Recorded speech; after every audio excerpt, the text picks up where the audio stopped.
อพาพ่อแม่พี่น้องในเด้อเนาะไปติดตามช่องบ่าวนิวลูกไสหล่าสายบุญในเด้อพี่น้องเด้อเนาะเออตอนนี้กับบอลลี่ก็มาฮอดมาถึงแล้วพี่น้องฮู้บ่อีหยัง โอ้โห ถามพ่อบังดูอีหยังอ่ะนะ อีสั่งเลย เบิ่งดี พ่อก็ ๆลาบไก่ ขอบใจเป็นให้ลูกน้อง เข้าใจเด้ โด อย อันนี้ได้สาวบ่เพิ่นไปหาเงินแล้วเพิ่นสิไปกับผู้ใหม่ คิดอยู่นะตามแต่บุญวาสนาคันว่าแม่นของเฮากับแม่นเพิ่นมาหาเฮาคันว่าบ่แม่นของเฮาแหละก็เพิ่นสุดแล้วแต่เพิ่น โอ้ สุดแล้วแต่เพิ่นสิคิด โดยก็นอนแต่ละคืนก็คิดอยู่ติ โดยคิดอยู่จังไดมันจำเป็นนะ มันจำเป็นเนาะคันบ่ให้เพิ่นไปเฮาก็สิอดตายให้เลยเนาะ โดย เฮาคิดว่าคือสิบ่มีดอกมื้อนั้นเนาะ โดย มันมาปานนี้แหละลูกก็4คนล่ะเออสู้ๆเอาเนาะเฮาเกิดมาในชาตินี้เฮาก็มีบุญพอเติบหนึ่งแหละไปเฮาว่าเนาะ สู้ก่อนเนาะบักหำก็เป็นใจเด้อหำเด้อ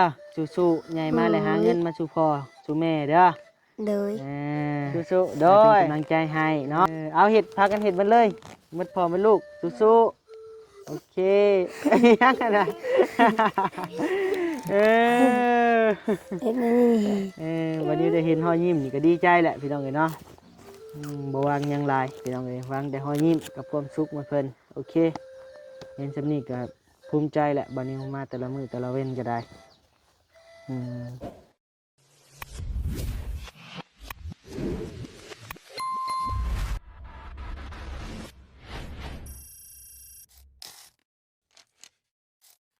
เอาพี่น้องเอ้ยเนาะเปิดคลิปเปิดภาพมากะอยู่ป่าอยู่ดอนคือเก่าเช่นเคยเนาะพี่น้องเนาะเปิดคลิปเปิดภาพมาหอบนี่พี่น้องเอ้ยเนาะก็มาอยู่กับบาวนิวเช่นเก่าเช่นเคยเนาะพี่น้องเนาะอยู่ในช่องบาวนิวสะพานบุญเด้อพี่น้องเด้อเนาะเดี๋ยวบาวนิวก็สิมาแจ้งพี่แจ้งน้องแจ้งพ่อแม่ FC ทุกท่านเนาะทางบาวนิวนี่มีช่องสำรองชื่อว่าช่องบาวนิวลูกไสหล่าสะพานบุญเด้อพี่น้องเด้อเฮ้ยลูกไสหล่าสายบุญนะพี่น้องเนาะอาจจะว่าผิดว่าถูกเนี่ยก็ขอโทษขออภัยนำหลายๆด้วยพี่น้องเนาะเพราะว่าเป็นช่องใหม่ก็เลยบุคคลสื่อปันใดเนาะยังบ่จื้อปันใดบาวนิวเองก็ได้เนาะ เนาะพี่น้องเอ้ยตอนนี้ก็ยังอยู่ป่าคือเก่าเนาะพี่น้องเนาะฝากพ่อแม่พี่น้องในเด้อเนาะไปติดตามช่องบาวนิวลูกไสหล่าสายบุญในเด้อพี่น้องเด้อเนาะตอนนี้กับบอลลี่ก็มาฮอดมาถึงแล้วพี่น้องเอ้ยเนาะเงินชานบ้านน้องอึ่งเนาะพี่น้องเนาะน้องอึ่งกับน้องเต็มบ่น้องหยังน้องอึ่งกับน้องหยังก็อ้ายน้องอึ่งกับน้องหยัง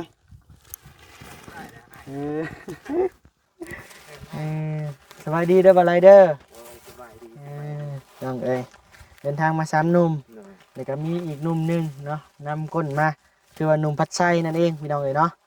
เพิ่นก็ตามหลังเข้ามาเพราะว่าเพิ่นแล่นไปเฮือนน้องสายฟ้าเนาะเพิ่นแล่นไปเบิ่งเวียกอยู่พุ่นแล้วเพิ่นก็กลับมาพี่บัดนี้พี่น้องเอ้ย ได้ลงแล้วบ่คลิป ลูกนะเบิ่งนะ โอเคแล้วนะพี่น้องเนาะมีแต่ฝากพ่อแม่พี่น้องไปติดตามช่องบ่าวนิวในเด้อพี่น้องเด้อเนาะฝากพ่อแม่พี่น้องเป็นกำลังใจให้อีกนะพี่น้องเนาะอีกช่องทางหนึงเนาะเพื่ออยากให้ผ่านกดไวๆนะพี่น้องเนาะได้ครับได้ไล่มาสดมาซอยทีมครอบครัวอื่นๆนะพี่น้องเนาะเป็นสะพานบุญให้พ่อแม่พี่น้องนี่แหละให้เป็นช่องสำรองเพื่อว่ามีอุบิเหตุแดดบอลลี่แดดบอลจันนะพี่น้องเนาะบอลจันกับไปอีกแล้วช่องหนึงนะพี่น้องเนาะ ช่วงนี้กด YouTube จากแห้งแน่นะพี่น้องเนาะต้องระวังไว้ ได้ก็ว่าสิสำรองไว้อยู่ โดยเฮ็ดแล้วแหละจังหน่อยมันปึ้มป้ามมาเลยมันเป็นแบบอ้ายๆเพิ่นก็ห้วยเฮาบ่มีช่องสำรองก็ห้วยยากๆอยู่ได้บ่ไรเลยอืม อาชีพสำรองไว้อยู่ โดยฝากพ่อแม่พี่น้องไปติดตามด้วยเด้อพี่น้องเด้อเนาะ เอาโอเคแล้วมีแต่วันนี้สิพาขับไปเยี่ยมพุ่นแหละทั้งน้องๆเพิ่นอยู่ทั้งในป่าเก่าๆหน่อยหนึงทั้งน้องๆที่วันนี้ไปหาคืนนี่แหละเนาะพี่น้องเนาะพอเพิ่นเป็นโรคกระเพาะหั่นแหละเนาะเอาโอเคพี่น้องเอ้ยเนาะพุ่นแหละไปโดย บายดีเด้อบ่ไรเด้อ สบายดีเด้อบ่พัดใจเด้อ สบายดี ป้าคือมาเห็ดทรงหล่อแท้นี่ ลอยบ่ ว้า ตัดผมใหม่ พี่ชายสายฟ้าพี่น้องเอ้ยตั้งคือกัน อ่า เออ เจ้าแมนบ่ครับ ก็น้องคนนี้แล้วสายฟ้าบุญทวีนี่บ่อยากปันใด แหวนน้องแล้ว กับแม่นคือเก่าเขาแหล้วแต่ก็บ่ปันใด อ่า เว้าฟังความอ้ายล่ะ โดยเสื้อผ้าก็เริ่มแล้วเสื้อผ้าก็ อืมตามภาษาเด็กน้อยอะนะฮะ แม่น เพิ่นยังบ่ฮู้เรื่องหยังดอกเพิ่นก็ได้เนาะเพิ่นก็ตามภาษาเด็กน้อยเพิ่น ไปนำกันบ่ ไปอะไรบัดนี้ แล้วไปเบิ่งเข็ดน้องนิวเพิ่นว่าอยู่ในป่าในดงพุ่นน่ะ โอเคเดี๋ยวตามไป ล้อมด้วยป่าช้า3ป่าช้า เอาไปปลาซ่า อันตรายอยู่ได้ อยู่ในป่าช้าอีกบ่เฮ้ยนี่ก็ ข้างๆนี่ป่าช้านี่เฮามานี่ ป่าช้าบ่นี่ แม่น ออกเมืองได้ ทางหลังนั่นกับป่าช้าทางหลังนะทางเบื้องนี่กับป่าช้า ออกเมืองก็ได้สักก็ได้หวานคือปลาซ่า เจ้าว่าเราสิบ่ขึ้นบ่แล้วชื่อเสียงมาปานนี้แหละข่อยฮู้อยู่นิกแล้วน่ะหาแต่เนี่ยเจ็บแอวให้ข่อย ชื่อตัวนั้นเราเป็นหยัง เสือกงัวเสือกควายกว่า มีลืมได้มาหมด ป้าไอ้ใส่หลายๆคนนี่ก็เนาะจังน้อยก็บ่ไล่อีกนี่ จะบอกว่าได้ลายบ่นี่ มันก็บ่ทน มันบ่ทนย่ำบ่ทนพับหลายระยะหลาย อืม ทบเอาเนาะ รถบานิ้วนี่ใช้แก่พี่น้องเอ้ยเนาะทั้งรถเบาไล่เบาอาจารย์ลาวเบาอัน ตูน บาตูนไอ้ไล่เคยบ่วะ ยัง ยังบ่ ยัง ยัง ก็มีได้ บาตูนอาจารย์เบาพระชัย เจ้าบ่ย่านก็ได้ บ่าวบี้ เจ้าได้แก่แน่นอน บ่บ่ยากดอก เนาะ แก่ทั้งคนทั้งรถ บ่เป็นหยังไปนำกันมานำกันพี่น้องเอ้ย ไปซะไป อาศัยแล้วผมมีรถใหญ่ โด เนาะ ย เมื่อคำขึ้นกับว่าย่านได้แต่เป็นก่อนเดียวโอ้ยโย ใครเนาะคุณเกิดกอดแอวน่ะลงคลองเอาอีกแล้ว ขี่คออยู่ดิ ไปโอเคนะว่าหลายยายห่างโดยไปพี่น้องเอ้ยพี่น้องเอ้ยเนาะมื้อนี้ก็มาฮอบเช้าๆเว้นๆเด้อพี่น้องเด้อเนาะมาหาคอพักเด็กน้อยกินก่อนมื้อนี้ ผู้สวนผักเราดุหมั่นขยันหมั่นเพียรพี่น้องเอ้ยเนาะเบิ่งสวนผักนี่ก็ฮู้แหละบ่มีฮอนหญ้า เขียวซึมอยู่พี่น้องเอ้ยเนาะขะเยินว่าแล้วสิมีน้ำบาดาลเป็นของตัวเองเด้นี่พี่น้องมื้อนี้ครั้งไก่มื้อนี้มื้อวานนี่ครั้งมอนึง โตพี่น้องเอ้ย ไก่แม่เจ้าตัวนี้งามแท้หำขอได้อยู่บ่ ได้บ่ไอ้สิไปอบกินได้ เอาแท้ได้มื้อนี้ได้ ให้บ่เออ มื้อนี้อยู่ครบหน้าครบตาเนาะขาดแต่แม่มื้อนี้สบายดีเด้อมาทุกคู่ทุกคนโดยนมมือบักหำหัวโลน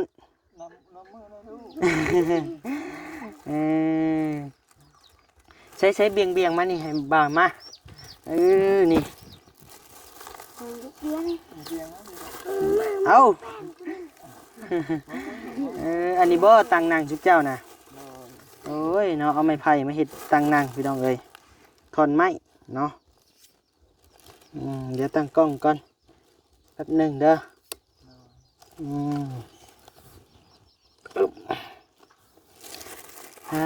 โตนางเรียนกันสับลาบจักพ่อจักลูกพี่น้องเอ้ยเนาะบาทนี่พากินข้าวกินน้ำมันละบ่ผมทันได้กินซ้ำได้หยังกินแรงมื้อนี่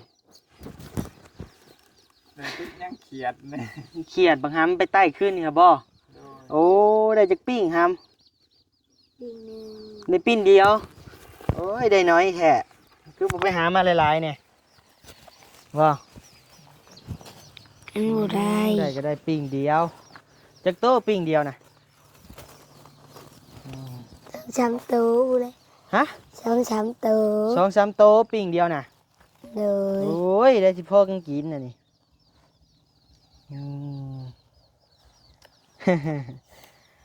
เออพ่อกันกินอยู่บ่บางหาม บ่พอ บ่พ่อมีสำใดกินสำนั่นติ เลย นาบ่าวบ่แปลกแล้วพ่อจะเป็นกระเพาะนะ เลย อาหารการกินกับบ่มีพี่น้องเอ้ยเนาะเครื่องหนึ่ง เครื่องหนึ่งของถือก็ยังตัวเก่าอยู่หมดทุกคนเลย โดย พ่อก็เก่าเนาะ โดย โอ้ยยังบ่ทันได้เปลี่ยนอยู่ เปลี่ยน อืมพี่น้องเอ้ยลูกชายเพิ่นก็เขาลูกเขารวยอยู่พี่น้องเอ้ยมีแต่คนหัวโลน คือว่าแล้วเนาะฉันสิปะยาวแล้วหักษายากอยู่บ้านนอกบ้านนา โดย เงินซื้อยาสระหัวก็หายากพี่น้องเอ้ย โดย ได้ชะอยู่บ่หามหัวเจ้ากะ บ่ อืมเข้าใจเลยพี่น้องเอ้ยเนาะอยู่ป่าอยู่ดอนทั้งบักคำว่าทั้งใดก็พี่ภาษาอันนี้บ่ โดย ทั้งนี้ อืม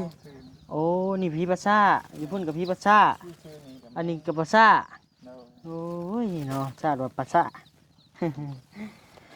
วันนี้มาคืนนี่กับ่ได้ถามน้องหยังไรยังบ่ได้ฮู้รายละเอียดการไปกันมาเนาะพี่น้องเนาะการเป็นอยู่ของน้องเพิ่นยังบ่ฮู้แน่ชัดเนาะพี่น้องเนาะเข้าก่อน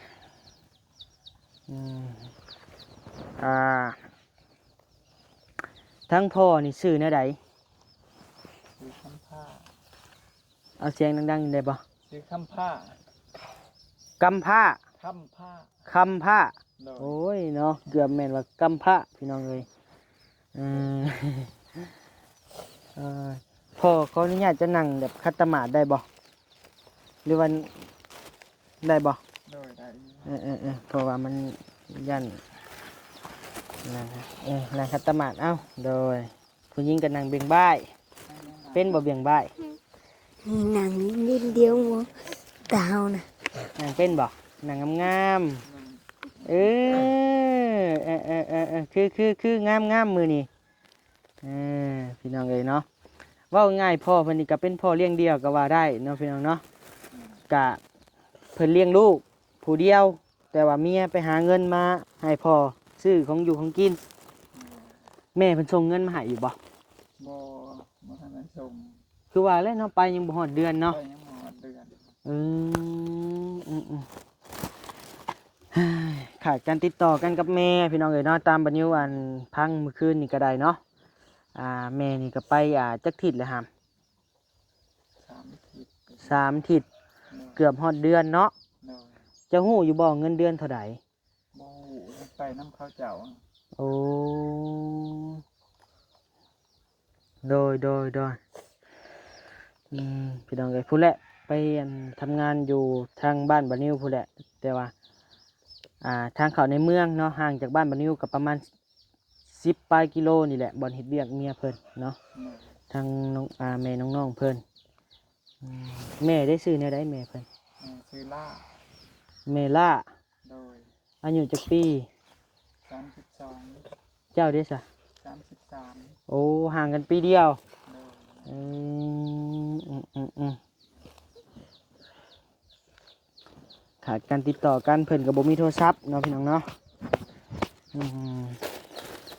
ผัวกับบ่มีเมียกับบ่มีเบอร์ผู้ไปนำเจ้ากับบ่จื้อบ่ บ่จื้อ โอ้ยเนาะพี่น้องเอ้ยแนวใดบาทนี่อีนางคิดฮอดแม่บ่อีนางคิดฮอดแห้งสำใดซ้ำบ่ถึงฟ้า บ่ซ้ำถึงฟ้าซ้ำถึงฟ้าใหญ่โพ่นเนาะบักหามเด้เสื้อเหลืองนี่คิดฮอดแม่อยู่บ่อยากไปบ่หาแม่ผู้เสื้อแหล่ๆนี่เด้ซะคิดฮอดบ่ คิดฮอด ผู้อ้ายนี่บ่ว่าแล้วฮู้จักความแม่งคิดฮอดแล้วพี่น้องเอ้ย โดย มื้อนี้อ้ายเอาขนมมาฝากมื้อนี้เป็นจักคน4 คน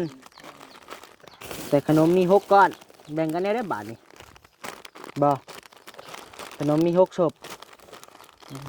อีนางแบ่งกันเด้อแบ่งกันใจเลย นบขอบใจงามๆมึงดู นุก นกแม่ดุแก้ว ผู้น้องเอาขนมเดี๋ยวผู้อ้ายกะเอาของอยู่ของกินเนาะ เออฮู้บ่อีหยังนี่บักหาม โอ้โห เบิ่งดูจับเบิ่งดูอ่ะจับเบิ่งอีหยังนี่เคยกินบ่ บ่เค จับเบิ่ง ย ขอบใจเพิ่นเด้อ ฮู้บ่อีหยัง โอ้โห ถามพ่อเบิ่งดูอีหยังอ่ะน่ะ อีสั่งนั่น เบิ่งดี พ่อก่อน ๆอืม ลาบลาบไก่ เออ ขอบใจเพิ่นแม่ลูกน้อง ขอบใจเด้ โด อย อันนี้ได้ชาบักหามเบิ่งอ่ะเออ ขวดพัก เชื่อ กัวหมูใส่ผักอันนั้นผักหยังแซ่บได้ผักอันนี้ได้บักหามใส่ถุงยางไว้น้ำเปล่ามาผากเด้อไปกินน้ำกันเด้อ เด้อขอบใจเด้อ เดี๋ยวเอ้าเนี่ยซ้ำไม่ได้กินซ้ำยาทิมรถเพาะทิมรถมันเปื้อนแล้วเดินความเราเสียดายของพี่น้องเลยเนาะ คอยแก้เบิ่งดิมึงคอย ให้พ่อแก้ให้เดี๋ยวนี้เจ้าก็ยังเจ็บอยู่บ่กระเพาะออกห้อนบ่ มันก็เป็นบางมื้อบางมื้อก็เจ็บบาง เฮ้ย มื้อ เอา ก็ ไว้ เจ็บ โอ้หักให้เจ้าพยายามกินข้าวตรงเวลาเด้อตอนเช้าคาบหนึ่งตอนเพลนช่วง11 โมงคาบหนึ่งแล้วก็แรงๆมาแล้วก็คาบหนึ่งกินได้อยู่บ่ บ่คืดอยากปานใดนะ อื แต่ว่าบั ม งคับกินก็ได้บ่หลายกินได้2-3 คำนะกะมันอยากเข้ากับกลืนบ่ลง ต้องหาอาหารใหม่ๆแบบอาหารแบบแซ่บใหม่ๆมาเนี่ยนะแบบนี้มันบ่แพ้กระเพาะนี่แบบขัวพักใส่หมูนี่ขัวพักใส่หมูนี่มันสิบ่แพ้กระเพาะปานใด โดย คะแนนเนื้อบ่แบบว่าคือว่าแหละอาหารมันเก่าๆนะพี่น้องเอ้ยเนาะบ่นิวเข้าใจความรู้สึกเลยว่า เรากินแต่กบแต่เขียดแต่ละมื้อนี่มันรู้สึกเบื่อแน่นอนแหละคนเป็นโรคกระเพาะนี่ขนาดบ่นิวนี่ตื่นเช้ามานี่บ่ฮู้จักแนวสิกินหยังพี่น้องเอ้ยเนาะจนว่าบ่ฮู้แหละบ่อยากบ่คิดอยากในปากในคอนี่จนว่าอยากจนสั่นพุ่นแหละจังกินพี่น้องเอ้ยจนว่ามันออกห้อนกระเพาะพุ่นแหละมันบ่ฮู้แนวสิกินคนเป็นโรคกระเพาะนี่พี่น้องเอ้ยเมื่อนั้นก็จะต้มไข่กินมันสิบ่นะแพ้กระเพาะปานใด โดย ข้าวเจ้าต้มไข่เวลาจะเจ็บมันเป็นอะไรมันออกห้อนบ่ โดยมันออกหอนน่ะ แล้วมันจะล่อบ่ มันจะรออยู่ในคอ เฮาก็เป็นทุกคืนเฮานะ เจ็บแล้วมันอยู่ขึ้น เดี๋ยวมื้อหน้าคันแนนเฮามีโอกาสมาเดี๋ยวเฮาสิซื้อยาตัวเฮากินในรถนะของเฮาก็มีในรถนะมันหักเหลือนิดเดียวหนึ่งเฮากินมานำทาง มันเหลือนิดเดียวมันเป็นน้ำดอกน้ำมันเป็นยาลดกรดไหลย้อนนี่แหละพี่น้องเอ้ยเนาะบัดนี้ซื้อในห้องหมอเดี๋ยวจะเอามาผักเวลาเจ้ากินเผ็ดบ่หรือว่าเจ้ากินนั่นลงไปแล้วกินข้าวลงไปแล้วมันออกห้อนสดตอนนั้นลงไปสองอึกนี่ฮู้เรื่องแล้วบรรเทาไปได้เติมหนึงอยู่ก็ได้มากินเป็นประจำกะมันก็น่าจะลดผ่อนได้อยู่พี่น้องมันลงไปเคลือบกระเพาะเฮามือแรงไปอีกบ่หามไปการกบการเขียด ไผ่ อืม เสียงเพิ่นอยากอ่อนๆเนาะอืม เหยียดแข้งลูกเหยียดแข้ง บ่เป็นหยังดอกยังน้อยบ่ฮู้จักหยังดอก จังได๋ก็สู้ๆเด้อไอ้เด้อเป็นกำลังใจให้เฮาก็ได้เลี้ยงลูกเดียวพี่น้องเอ้ยเนาะทั้งแม่ไปหาเงินเจ้าบ่คิดบ่เพิ่นไปหาเงินแล้วเพิ่นสิไปกับผู้ใหม่ คิดอยู่นะตามแต่บุญวาสนาคันว่าแม่นของเฮากับแม่นเพิ่นมาหาเฮาคันว่าบ่แม่นของเฮาแหละเพิ่นสุดแล้วแต่เพิ่น โอ้ สุดแล้วแต่เพิ่นสิคิด โดยการนอนแต่ละคืนก็คิดอยู่ติ โดยคิดอยู่จังไดมันจำเป็นนะ มันจำเป็นเนาะคันบ่ให้เพิ่นไปเฮาก็สิอดตายสู้ๆอ้ายเอ้ยเนาะ โดย เฮาคิดว่าคือสิบ่มีดอกมือนั่นเนาะ โดย มันมาปานนี้แหละลูกก็4คนแหละสู้ๆเอาเนาะเฮาเกิดมาในชาตินี้ครับกับมีบุญพอเติบหนึ่งแหละไปเฮาว่าเนาะ สู้ก่อนเนาะอืมบักหำก็เป็นใจเด้อหำเด้อสู้ๆใหญ่มาเลยหาเงินมาสู่พ่อสู่แม่เด้อ โดย ให้เป็นกำลังใจให้เนาะพี่น้องเอ้ยเนาะบัดนี้เก็บเครื่องเสื้อผ้ามือสองมาแล้วมื้อนี้แต่ว่าบ่เอาขึ้นรถขอโทษขออภัยนำหลายๆเนาะบัดนี้คิดว่าสิมาให้ครอบครัวพ่อเพิ่นนี่แล้วก็ครอบครัวน้องเพิ่นนั้นว่าซั่นเนาะก็ลืมพี่น้องเอ้ยเนาะขอโทษนำหลายๆพี่น้องเอ้ยถ้าว่ามีโอกาสมามื้ออื่นมื้อฮื้อหรือว่ามื้อหน้านะพี่น้องเนาะเดี๋ยวบัดนี้เอามาแน่นอนพี่น้องเอ้ยเห็นแล้วก็อีต้นอีบาปพี่น้องเอ้ยเนาะน้องเพิ่นก็เป็นคนฮู้หาอยู่หากินมาให้พ่อให้ลูกให้น้องพี่น้องเอ้ยถือว่าเป็นเด็กน้อยกตัญญูแหละจำเนี่ยถือว่าสุดๆแหละพี่น้องเอ้ยสมมุติตามบ่นิวเห็นเด็กน้อยทั่วไปนี่แถวบ้านบ่นิวเนาะซ้ำเนี่ยไปหาปั่นรถถีบล้อลิ้นไปหาโป๊ะ บ่เว้าก็ยาพี่น้องเอ้ยเนาะพี่น้องก็อาจจะฮู้อยู่เด็กน้อยซ้ำนี่มันเป็นจังใดกำลังขี้ดื้อนะตั้งใจเด้อหำเด้อ โดย กับอีนางคือกันใหญ่มากเลยกับไปหาเงินเดินนางเด้อ เอาเด้อนะบ่าวไปป้าเด้อบัดนี้เด้ออยู่ดีมีแห้งเด้อสุขใจเด้อสู้ๆใส่2 นิ้วไอ้เบิ่งแน่บาทหนึ่งหมดเลย2 นิ้ว สบายดี โดย2 นิ้ว2 นิ้วสู้ๆเดี๋ยวนี้ ไม่ เป็นบ่2 นิ้ว เรื่องหัวหายนะ เฮ็ดเดี๋ยวนี้สู้ๆอีนางเฮ็ดเบิ่งดูสู้ๆโดยเอาเฮ็ดพากันเฮ็ดมันเลยหมดพ่อมันลูกสู้ๆโอเคยังกันนะ เอ็ดนี่ วันนี้ได้เห็นห้อยยิ้มนี่ก็ดีใจแหละพี่น้องเอ้ยเนาะบ่วางหยังหลายพี่น้องเอ้ยวางแต่ห้อยยิ้มกับความสุขมาเพิ่นโอเคเห็นสำนี้ก็ภูมิใจแหละบัดนี้มาแต่ละมื้อแต่ละเว้นก็ได้เด้อนะบ่าวไปป้าเด้อบัดนี้เด้อเดี๋ยวให้ทั้งนะบ่าวไล่เขามาเยี่ยมเด้อเอาไว้กินของอยู่ของกินน่ะก็ได้มื้อหน้าจะมาผักใหม่โดยไปลุงเนาะเอานิ้วกาใส่หน้าคือแหล่คือล่ำแท้บาดนี้ กล้องหน้าเลยคือว่าบ่อยากปานใดเนาะพี่น้องเนาะ เอาเนาะพี่น้องเนาะสำหรับคลิปนี้ก็สิมีเพียงสำนี้เด้อพี่น้องเด้อเนาะเดี๋ยวพบกันใหม่ในคลิปหน้าพี่น้องเอ้ยเนาะอยู่ดีมีแฮงความเจ็บบ่ได้ความไข้บ่มีปรารถนาสิ่งใดขอให้ได้สิ่งนั้นสมความมุ่งมั่นปรารถนาจะเจ็บจะจนลำรวยๆเด้อพี่น้องเด้อเนาะฝากพ่อแม่ FC พิจารณาเบิ่งแน่เด้อเนาะครอบครัวนี้เพิ่นก็ตามบ่นิวสัมภาษณ์นางเบิ่งเนาะพี่น้องเนาะนางสัมภาษณ์เบิ่งก็เข้าใจความรู้สึกเพิ่นอยู่เนาะพี่น้องเนาะว่ามันความทุกข์ความยากมันเป็นจังใดเนาะพี่น้องเนาะเอาสำหรับคลิปนี้บ่มีหยังหลายเด้อพี่น้องเด้อเนาะฝากพ่อแม่พี่น้องพิจารณาเบิ่งแน่บ๊ายบายพี่น้องเอ้ยอยู่ดีมีแฮงโดย